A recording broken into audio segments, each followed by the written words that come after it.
Petrol bunk ಸಿಬ್ಬಂದಿ ಹಾಗೆ manager ಮೇಲೆ ಹಲ್ಲೆ ನಡೆಸಿದ ಘಟನೆಯೊಂದು ತಡವಾಗಿ ಬೆಳಕಿಗೆ ಬಂದಿದೆ.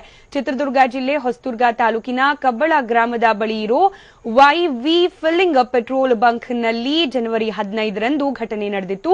ಪೆಟ್ರೋಲ್ ಬಂಕ್ಗೆ ಗಂಗಸಮುದ್ರ ಗ್ರಾಮದ ಕೆಲವರು ಬೈಕ್ನಲ್ಲಿ ಬಂದಿದ್ರಂತೆ. ಅವರು ತಮ್ಮ ಬೈಕ್ಗೆ ಪೆಟ್ರೋಲ್ ಹಾಕಿಸಿಕೊಂಡು ಹಣ ನೀಡದೆ ಗಲಾಟೆ ಮಾಡಿದ್ರಂತೆ. ಬಳಿಕ ಗೂಡ್ಸ್ ಆಟೋ ಹಾಗೂ ಬೈಕ್ನಲ್ಲಿ ಅದೇ ಗ್ರಾಮದ ಸಾಕಮ್ಮ ಅನ್ನೋ ಮಹಿಳೆ ಸೇರಿದಂತೆ 20ಕ್ಕೂ ಹೆಚ್ಚು ಜನ ಬಂದು ದಾಂಧಲೆ ನಡೆಸಿದ್ದಾರೆ ಅಂತ ಪೆಟ್ರೋಲ್ ಬಂಕ್ ಮ್ಯಾನೇಜರ್ ನಾಗರಾಜ್ ಆರೋಪಿಸಿದ್ದಾರೆ. ದೊಣ್ಣೆಗಳಿಂದ ಸಿಬ್ಬಂದಿ ಮೇಲೆ ಹಲ್ಲೆ ನಡೆಸಿದ್ದಾರೆ. ಜೊತೆಗೆ ತಮ್ಮ ವಾಹನಗಳಿಗೆ ಪೆಟ್ರೋಲ್ ತುಂಬಿಸಿಕೊಂಡು ಹೋಗಿದ್ದಾರೆ. ಅಲ್ಲದೆ ಈ ಹಿಂದೆ ಸಹ ಹಲವು ಬಾರಿ ಗಂಗಸಮುದ್ರ ಗ್ರಾಮಸ್ಥರು ತಮ್ಮ ಪೆಟ್ರೋಲ್ ಬಂಕ್ನಲ್ಲಿ ಪೆಟ್ರೋಲ್ ಹಾಕಿಸಿಕೊಂಡು ಹಣ ನೀಡದೆ ಹೋಗ್ತಾ ಇದ್ರು. ಆದರೆ ಈ ಬಾರಿ ಗಲಾಟೆ ಮಾಡಿ ಹಲ್ಲೆ ಮಾಡಿದ್ದಾರೆ ಎಂದಿದ್ದಾರೆ. ಇನ್ನು ಎಲ್ಲಾ ದೃಶ್ಯ ಸಿಸಿಟಿವಿಯಲ್ಲಿ ಸೆರೆಯಾಗಿದೆ. ಈ ಬಗ್ಗೆ ಪ್ರಕರಣ ದಾಖಲಿಸಿಕೊಂಡು ತಿಂಗಳು ಕಳೆದರೂ ಕೂಡ ಪೊಲೀಸರು ತಪ್ಪಿತಸ್ಥರ ವಿರುದ್ಧ ಯಾವುದೇ ಕ್ರಮ ಕೈಗೊಂಡಿಲ್ಲ ಅಂತ ನಾಗರಾಜ್ ಆರೋಪಿಸಿದ್ದಾರೆ.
ದೃಶ್ಯದಲ್ಲಿ ಗಮನಿಸ್ತಾ ಇದ್ರಿ, ಒಂದು ಬದಿಯಲ್ಲಿ ಪೆಟ್ರೋಲ್ ಬಂಕ್ನಲ್ಲಿ ನಡೆದ ಘಟನೆಯ ಸಿಸಿಟಿವಿ ವಿಜುವಲ್ಸ್ ಅನ್ನ ಗಮನಿಸಬಹುದಾಗಿದೆ. ಹಾಕಿಸಿಕೊಂಡ ಪೆಟ್ರೋಲ್ಗೆ ಕಾಸು ಕೇಳಿದ್ದಕ್ಕೆ ದಂಡಾಗಿ ಒಂದು ಹಲ್ಲೆಯನ್ನ ನಡೆಸಲಾಗಿದೆ ಅನ್ನೋ ಆರೋಪ ಕೇಳಿಬಂದಿರೋದು. ಹಾಗೆ ಮತ್ತೊಂದು ಬದಿಯಲ್ಲಿ ಹಲ್ಲೆಗೆ ಒಳಗಾಗಿರುವ ಪೆಟ್ರೋಲ್ ಬಂಕ್ ಮ್ಯಾನೇಜರ್ ನಾಗರಾಜ್ ಅವರ ಒಂದು ದೃಶ್ಯವನ್ನ ಕೂಡ ಗಮನಿಸಬಹುದಾಗಿದೆ. ಯಾವ ರೀತಿ ಅವರ ಮೇಲೆ ಹಲ್ಲೆಯನ್ನ ಮಾಡಲಾಗಿದೆ ಅಂತ ಹೇಳಿ. ಪೆಟ್ರೋಲ್ ಹಾಕಿಸಿಕೊಂಡು ಹಣ ಕೊಡದೆ ಪದೇ ಪದೇ ಪೀಡಿಸ್ತಾ ಇದ್ರು. ಆದ್ರೆ ಕಳೆದ ಜನವರಿ 15ನೇ ತಾರೀಕು ಒಂದು ಗುಂಪು ಬಂದು ತಮ್ಮ ಮೇಲೆ ಹಾಗೆ ತಮ್ಮ ಸಿಬ್ಬಂದಿ ಮೇಲೆ ಹಲ್ಲೆಯನ್ನ ನಡೆಸಿದ್ದಾರೆ ಅನ್ನೋ ಆರೋಪವನ್ನ ಪೆಟ್ರೋಲ್ ಬಂಕ್ನ ಮ್ಯಾನೇಜರ್ ನಾಗರಾಜ್ ಮಾಡ್ತಿದ್ದಾರೆ. ಘಟನೆ ಚಿತ್ರದುರ್ಗ ಜಿಲ್ಲೆ ಹೊಸದುರ್ಗ ತಾಲೂಕಿನ ಕಬ್ಬಳ ಗ್ರಾಮದ ಬಳಿ ಇರೋ ವೈವಿ ಫಿಲ್ಲಿಂಗ್ ಪೆಟ್ರೋಲ್ ಬಂಕ್ನಲ್ಲಿ ನಡೆದಿದೆ.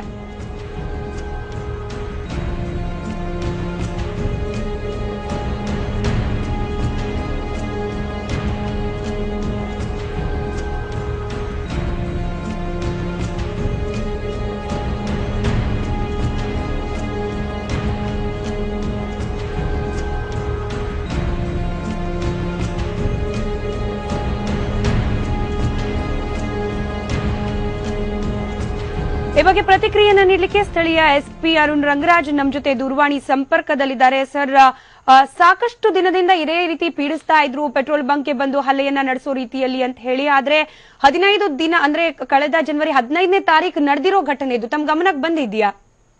ಹೌದು ಮೇಡಮ್, ಹೌದು. ಘಟನೆ ಆಗಿ ಒಂದು 8 ದಿನ ಬಿಟ್ಟು ನಮ್ಗೆ ಬಂದು ಭೇಟಿ ಮಾಡಿದ್ರು ಅವರು. ನಾನು CCTV ಫುಟೇಜ್ ನೋಡಿದೀನಿ. ಅದನ್ನ ನೋಡಿಬಿಟ್ಟು ಈಗ ಕೆಲವೊಂದು ಸೆಕ್ಷನ್ಸ್ ಸ್ಟ್ರಾಂಗ್ ಆಗಿ ಹಾಕ್ಲಿಕ್ಕೆ ಹೇಳಿದೀನಿ.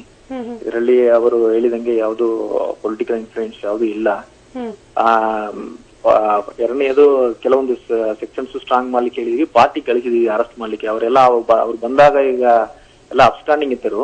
ಬಟ್ ಅವರಿಗೆ ಏನಾದ್ರು ಒಂದು ಮಾಹಿತಿ ಬಂದಿದೆ ಎಂದು ಇವತ್ತು ಮತ್ತೆ ಇನ್ನೊಂದು ಟಿವಿ ಮುಂದೆ ಹೇಳಿದ್ರು ಅವರು. ಏನೋ ಅವರು ಎಲ್ಲ ಊರಿಗೆ ಬಂದಾರು, ಇವತ್ತೇ ಬಂದಾರೋ, ಮತ್ತೆ ಅದೇನೋ ಬೇಲಿಗೆ ಅಪ್ಲೈ ಮಾಡ್ಲಿಕ್ಕೆ ಟ್ರೈ ಮಾಡ್ತಾರೆ ಎಂದು ಹೇಳಿ ನಾನು ಅದನ್ನ ಈಗ ವೆರಿಫೈ ಮಾಡಿ ಅವ್ರ ಅರೆಸ್ಟ್ ಮಾಡ್ಲಿಕ್ಕೆ ಪ್ರಯತ್ನ ಮಾಡ್ತೀನಿ. ಆರೋಪಿಗಳು ಯಾರು ಅಂತ ಐಡೆಂಟಿಫೈ ಆಗಿದೆಯಾ ಸರ್?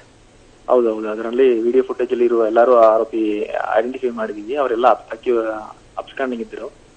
ನಾವು ಪಾರ್ಟಿಯು ಕಳಿಸಿದ್ದೀವಿ ಮೇಡಮ್. ಓಕೆ, ಇವ್ರೇನ್ ಹೇಳ್ತಾರೆ, ಪೆಟ್ರೋಲ್ ಬಂಕ್ ಮ್ಯಾನೇಜರ್ ಏನ್ ಹೇಳ್ತಾರೆ? ಯಾಕಂದ್ರೆ ನಮಗ್ ಬಂದಿರೋ ಇನ್ಫಾರ್ಮೇಶನ್ ಪ್ರಕಾರ ಇದು ಮೊದಲೆಲ್ಲ ಈ ರೀತಿ ಹಲವಾರು ಸಲ ಪೆಟ್ರೋಲ್ ಹಾಕ್ಸ್ಕೊಂಡು ದುಡ್ಡು ಕೊಡದೆ ಸತಾಯಿಸದಿತ್ತು ಅಂತ ಹೇಳಿ. ಇಲ್ಲ, ಹಂಗ ಆಗಿಲ್ಲದ್ರೆ ಅವ್ರು ಫಸ್ಟೇ ಅವ್ರು ಕೊಟ್ಟಿರಬಹುದು. ಅವರು ನಮ್ಗೆ ಅವ್ರು ಬಂದು ಕೊಟ್ಟ ಇನ್ಫಾರ್ಮೇಶನ್ ಪ್ರಕಾರ ಅವತ್ತು ಒಂದು ಹಲ್ಲೆ, ಒಂದು ದೊಡ್ಡ ಇದಾಗಿದೆ ಅಂದ್ರೆ ತರಲೆ ಹೊಡಿ ಆಗಿದೆ ಅದು.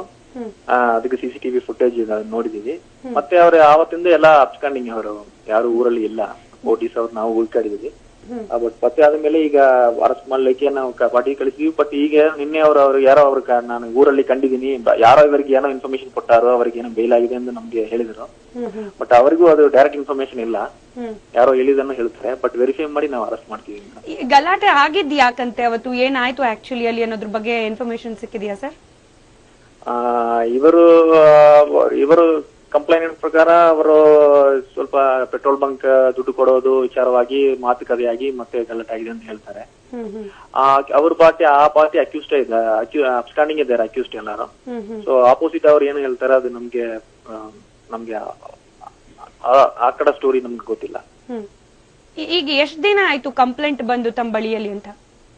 ಇದು FIR ಆಗಿ ಒಂದು 32 ದಿನ ಇರಬೇಕು ಮೇಡಮ್. ಮತ್ತೆ ನಮ್ಗೆ ನನ್ನನ್ನು ಭೇಟಿ ಮಾಡಿ ಒಂದು 20 ದಿನ ಆಗಿರ್ಬೇಕು. ಸೊ 20 ದಿನದಿಂದ ಒಬ್ಬ ಆರೋಪಿ ಕೂಡ ಪತ್ತೆ ಆಗಿಲ್ವಾ ಅಂತೇಳಿ ಅಷ್ಟು ಕಷ್ಟ ಆಗ್ತಿದ್ಯಾ ಹಿಡಿಯೋದು ಅಂತ? ಏನ್ ಮಾಡೋದು ಮೇಡಮ್, ಈಗ ಪತ್ತೆ ಆಗ್ಲಿಕ್ಕೆ ಕಷ್ಟ ಅಂದ್ರೆ ನಾವು ಸಾಕಷ್ಟು ಪ್ರಯತ್ನ ಮಾಡ್ತಾ ಇದ್ದಾರೆ. ಅದಕ್ಕೆ ನಾವು ಹಿಂಗ್ ಹೇಳ್ಬೋದು. ಅದಕ್ಕೆ ಇಂತಹ ಸಬ್ಜೆಕ್ಟಿವ್ ಕ್ವಶನ್ ಗೆ ನಮ್ಗೆ ಆನ್ಸರ್ ಮಾಡ್ಲಿಕ್ಕೆ ಬರಲ್ಲ. It is subjective question. Okay madam, ಬೇರೆ ಏನಾದ್ರು ಇನ್ಫಾರ್ಮೇಶನ್ ಬೇಕಾಯ್ತು? Right. Thank you sir, TV9 ಜೊತೆ ಮಾತನಾಡೋದಕ್ಕೆ.